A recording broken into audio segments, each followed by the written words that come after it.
জয় তুলসী মহারানীর জয়। আজকে আমার ভিডিওর শুরুতে দেখতে পাচ্ছেন অনেক তুলসী গাছ।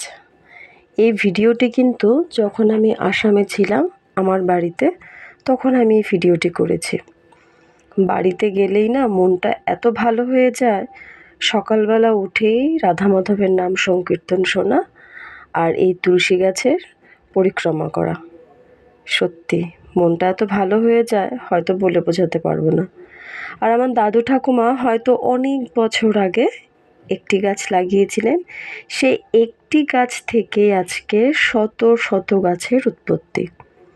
এই মঞ্জুরিগুলো পড়ে গিয়েই কিন্তু নতুন গাছের উৎপত্তি হয়। আপনারা সকলেই হয়তো কম বেশি জেনে থাকেন।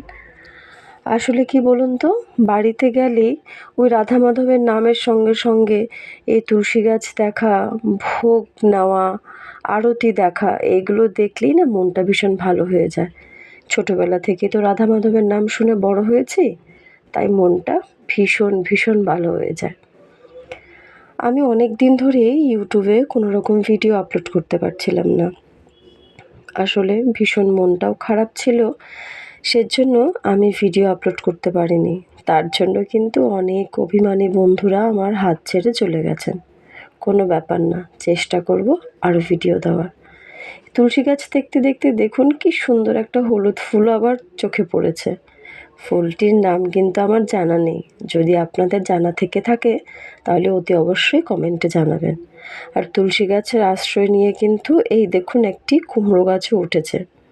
যাই হোক, সকলের সুস্থতা কামনা করছি। সবাই ভালো থাকবেন, সুস্থ থাকবেন, রাধা মাধব যেন সকলকে ভালো রাখে। আমার ভিডিওটি দেখার জন্য আপনাদের রইল অসংখ্য